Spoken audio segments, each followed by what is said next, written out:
Hello friends, welcome to meet RPSC. Meet RPSC के online YouTube channel पर आप सभी का स्वागत है। जैसा कि हम रोज शाम 6:15 पर हमने एक सीरीज प्रारंभ की थी जिसका नाम क्या है, क्विक रिवीजन सीरीज। इस सीरीज के अभी तक हम कंप्लीट 13 पार्ट कर चुके हैं, जो लगभग लगभग राजस्थान जीके के हर टॉपिक से लिए गए हैं। आज उसी सीरीज को आगे बढ़ाते हुए एक मोस्ट इम्पोर्टेंट टॉपिक, जहां से हर बार लगभग लगभग हर एग्जाम में क्वेश्चन पूछा जाता है, भक्त शिरोमणि मीराबाई। इनका जो टाइम पीरियड है वो कब से कब तक है, 1498 से लेकर 1546 तक है। आज इनके बारे में हम संपूर्ण जानकारी देखने जा रहे हैं। तो वीडियो को अंत तक देखना, चैनल को सब्सक्राइब करना तथा वीडियो को लाइक करना। तो बिना देरी के हम वीडियो प्रारंभ करते हैं।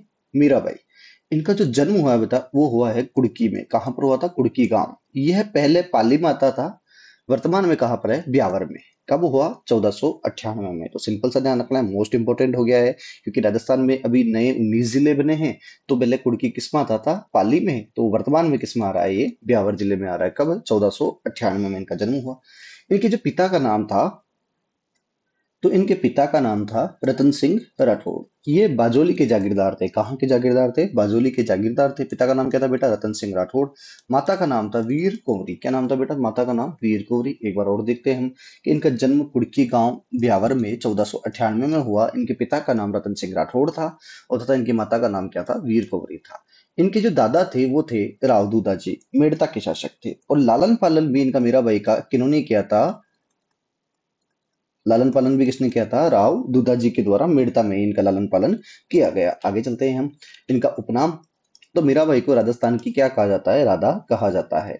मीराबाई के बचपन का नाम या मूल नाम क्या था? तो इनके मूल नाम दो मिलते हैं, एक तो पेमल, एक मिलता है कसूब बाई। एक कौन कौन सा बेटा? एक तो पेमल, दूसरा कौन सा मिलता है? कसूब बाई इनका नाम मिलता है। संप्रदाय कौन सा चलाया था इनके द्वारा? दास दासी संप्रदाय चलाया गया। मीराबाई के द्वारा कौन सा संप्रदाय चलाया गया था? दास व दासी संप्रदाय चलाया गया। इनके जो बचपन के गुरु थे उनका नाम क्या है? गजाधर। क्या नाम था बेटा? गजाधर। बचपन के गुरु का नाम क्या था? गजाधर।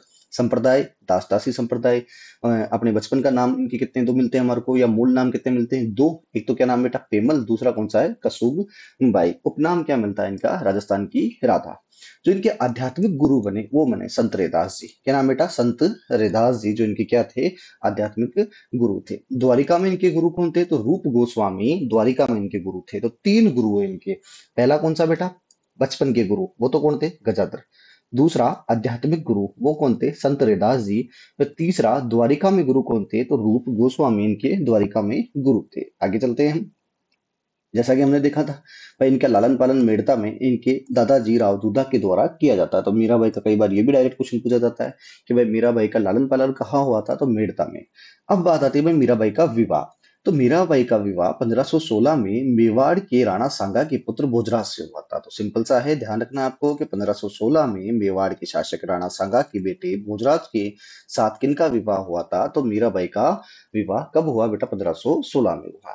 विवाह के पश्चात ही खातौली के युद्ध में भोजराज जी भाग लेते हैं राणा सांगा की तरफ से, और उसमें क्या होते हैं? घायल हो जाते हैं। इस कारण 1523 में भोजराज जी की क्या हो जाती है? मृत्यु हो जाती है। तो ये भी ध्यान रखना है आपको कि भाई 1516 में तो विवाह हुआ, खतौली का युद्ध, खतौली के युद्ध में कौन भाग लेते हैं? भोजराज जी। वे 1523 में कौन मारे जाते हैं, या किन की मृत्यु हो जाती है? भोजराज जी की मृत्यु हो जाती है। राणा सांगा ने चित्तौड़ में मीराबाई के लिए कुछ महलों का निर्माण करवाया, जिनका नाम क्या है? पदम महल। क्या नाम था बेटा? पदम महल। तो राणा सांगा के द्वारा चित्तौड़ में कौन से महलों का निर्माण करवाया गया था? पदम महलों का निर्माण करवाया गया था। किन के लिए? मीराबाई के लिए। अब खानवा, क्या नाम इसके, खानवा के युद्ध में राणा सांगा की मृत्यु हो जाती है। मृत्यु होने के बाद में नया राजा कौन बनता है? राणा विक्रमादित्य। अब राणा विक्रमादित्य मीराबाई पर खूब सारे अत्याचार करते थे, इसलिए भाई मीराबाई परेशान होकर कहाँ चली गई थी? द्वारिका चली गई थी। तो हमें सिंपल सा ध्यान रखना है, किन के अत्याचारों से परेशान होकर चली गई थी द्वारिका? तो राणा विक्रमादित्य के अत्याचारों से परेशान होकर वो कहाँ चली गई थी? द्वारिका चली गई थी। विक्रमादित्य के बाद में नए शासक बनते मेवाड़ के राणा उदय सिंह। क्या नाम बेटा? राणा उदय सिंह ने, अब राणा उदय सिंह ने मीराबाई को वापस द्वारिका से लाने के लिए कुछ दूत भेजे। वो भी हमारे एग्जाम में पूछे जाते हैं कि भाई विक्रमादित्य के तो अत्याचारों से वो कहाँ चले गए थे? द्वारिका। अब उदय सिंह वापस जब शासक बनेगा, तब वापस उदय सिंह अपने कुछ दूत भेजेगा। कहाँ पर? गुजरात में, कि आप जाओ और किन के लेकर आओ? मीराबाई को लेके आओ। तो राणा उदय सिंह ने मीराबाई को चित्तौड़ लाने हेतु सूरज सिंह चंपावत, जिसको सूरदास चंपावत भी कहा जाता है, उनको भेजा था। तो आपने सिंपल सा ध्यान रखना है, उदय सिंह के द्वारा किसको भेजा गया था? तो सूरज सिंह चंपावत या सूरदास चंपावत को कहाँ भेजा गया था? द्वारिका भेजा गया था। किनको लाने के लिए? मीराबाई को लाने के लिए। नेक्स्ट देखते हैं। 1546 में रणछोड़ जी के मंदिर में, कहाँ पर है? गुजरात। रणछोड़ जी के मंदिर कहाँ पर है बेटा? गुजरात में। मीरा जी भगवान श्री कृष्ण की मूर्ति में समा जाती है। तो 1546 में किनकी मृत्यु हो जाती है? मीराबाई की। कहाँ पर होती है? रणछोड़ जी के मंदिर में इनकी मृत्यु हो जाती है। उसके अलावा देखते हैं हम, मीराबाई के प्रमुख मंदिर कौन कौन से हैं? तो मीराबाई के राजस्थान में 3 मंदिर है प्रमुख। कितने मंदिर है बेटा? 3। पहला है चित्तौड़ दुर्ग में, दूसरा कुड़की, ये कहाँ पड़ता है बेटा? ब्यावर में, तीसरा चार भुजानाथ मंदिर, ये कहाँ पर स्थित है? मेड़ता में। तो तीनों ध्यान रखना कि भाई एक तो चित्तौड़, दूसरा कुड़की, तीसरा चार भुजा, और तीनों का संबंध मीराबाई से है। देखो चित्तौड़गढ़ तो आप देखा देखा जा सकता है कि भाई मीराबाई का क्या था? ससुराल था। उसके अलावा कुर्की देखा तो जन्म स्थान, और मेड़ता देखा जाए तो लालन पालन। ये तीनों स्थान इंपॉर्टेंट है। तो एक तो मंदिर कहाँ पर होगा? चित्तौड़ में, दूसरा कुड़की में, तीसरा अपने चार भुजा नाथ मंदिर, ये कहाँ पर स्थित है? मेड़ता में। नेक्स्ट देखते हैं, मीराबाई की प्रमुख रचनाएं, मोस्ट इंपोर्टेंट है। मीराबाई की किताब मिलती है हमारे को, क्या नाम है बेटा? पदावली। क्या नाम है? पदावली। मोस्ट इंपोर्टेंट, कई बार पूछी हुई है। पदावली किन का संग्रहण था? तो मीराबाई की रचना थी। क्या नाम है उसका? पदावली। उसके अलावा राग गोविंद, ये लिखी गई है गीत गोविंद पर टीका। किस पे? गीत गोविंद पे। उसके अलावा रुक्मणी मंगल, सत्यभामा जी रूसनो, किताब कौन सी है? सत्यभामा जी रूसनो। उसके अलावा देखिए आप, नरसिंह जीरो मायरो, ये लिखी थी रत्ना खाती के द्वारा। किसके द्वारा लिखी गई है? रत्ना खाती के द्वारा। कौन सी किताब लिखी गई है? Narasimha zero Miro.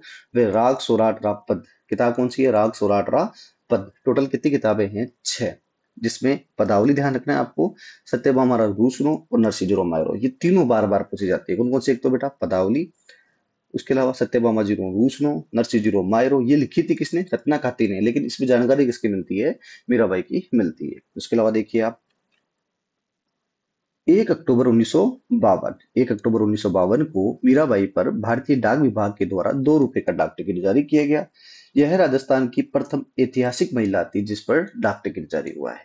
तो ध्यान रखना है, राजस्थान की पहली महिला है ऐतिहासिक जो, जिस पर डाक टिकट जारी हुआ, वो कौन थी? मीराबाई। कब जारी हुआ? 1 अक्टूबर 1952 को। कितने रुपए का? तो 2 रुपए का। उसके अलावा देखिए आप, मीरा महोत्सव राजस्थान के कहाँ पर बनाया जाता है? तो चित्तौड़ दुर्ग में मनाया जाता है। कब? आश्विन पूर्णिमा को मीरा महोत्सव कहाँ पर बनाया जाता है? चित्तौड़गढ़ दुर्ग में बनाया जाता है। ये भाई आपके संपूर्ण मीरा जी के बारे में जानकारी हमारी कंप्लीट होती है। वीडियो को लाइक करना, चैनल को सब्सक्राइब करना तथा हमारे टेलीग्राम चैनल मीट आरपीसी को भी ज्वाइन करना। मिलते हैं नेक्स्ट वीडियो में।